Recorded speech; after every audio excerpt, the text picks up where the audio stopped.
Remember your mercies, O Lord, and with your eternal protection sanctify your servants, for whom Christ your Son, by the shedding of his blood, established the Paschal mystery, who lives and reigns forever and ever.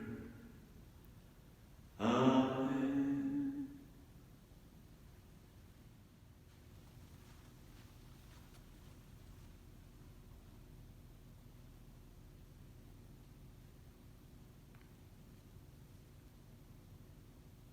A reading from the book of Isaiah.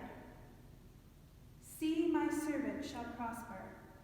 He shall be exalted and lifted up, and shall be very high.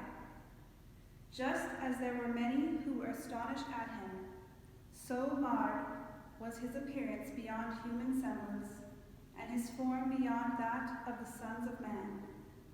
So he shall startle many nations. Kings shall shut their mouths because of him. For that which had not been told them they shall see, and that which they had not heard they shall contemplate. Who has believed what we have heard, and whom has the arm of the Lord been revealed? For he grew up before the Lord like a young plant, and like a root out of dry ground. He had no form or majesty that we should look at him, nothing in his appearance that we should desire him. He was despised and rejected by men, a man of suffering and acquainted with infirmity. And as one from whom others hide their faces, he was despised, and we held him of no account. Surely he has borne our infirmities and carried our diseases, yet we accounted him stricken, struck down by God, and afflicted. But he was wounded for our transgressions, crushed for our iniquities. Upon him was the punishment that made us whole, and by his bruises we are healed. All we like sheep have gone astray. Each has turned to their own way, and the Lord has laid on him the iniquity of us all. He was oppressed, and he was afflicted, yet he did not open his mouth. Like a lamb that is led to the slaughter, like a sheep that before its shears is silent, so he did not open his mouth. By a provision of justice he was taken away. Who could have imagined his future? For he was cut off from the land of the living, stricken for the transgressions of my people.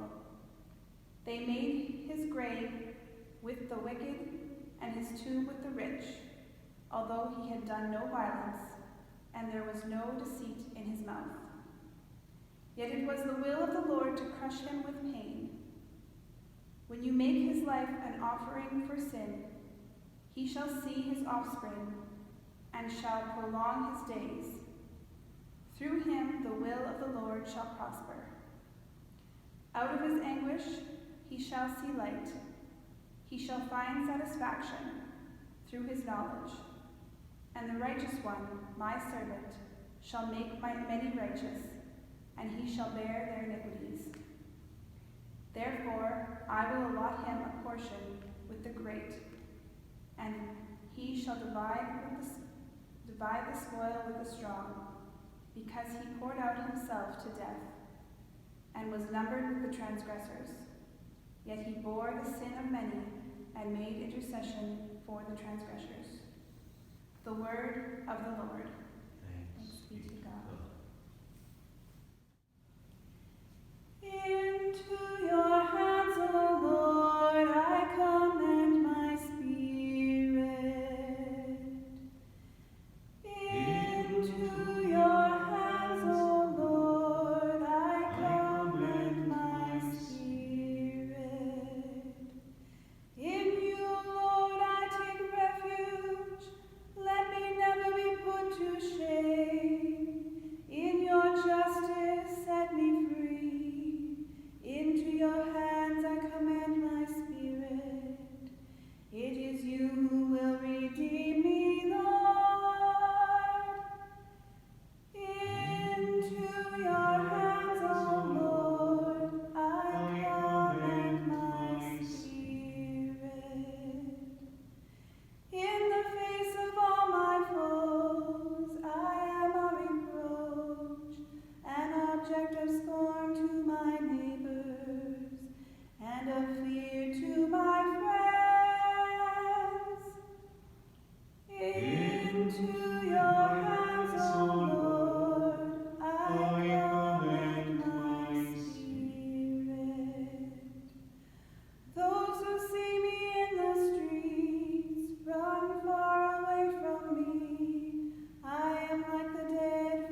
like a thing thrown away. Into your hands, O Lord, I commend my spirit. But as for me, I trust in you, Lord. I say, you are my God. My life is in your hands. Deliver me from the hands of those who hate me. Into your hands, O Lord, I commend my spirit. Let your face shine on your servant. Save me in your love. Be strong, let your heart take courage. All who hope in the Lord. Into your hands, O Lord, I commend my spirit. A reading from the book of Hebrews. Brothers and sisters, since we have a great high priest who has passed through the heavens, Jesus, the Son of God, let us hold fast to our confession. For we do not have a high priest who is unable to sympathize with our weakness, but we have one who in every respect has been tested as we are, yet without sin. Let us therefore approach the throne of grace with boldness, so that we may receive mercy and find grace to help in time of need. In the days of his flesh, Jesus offered up prayers and supplications with loud cries and tears to the one who was able to save him from death, and he was heard because of his reverent submission.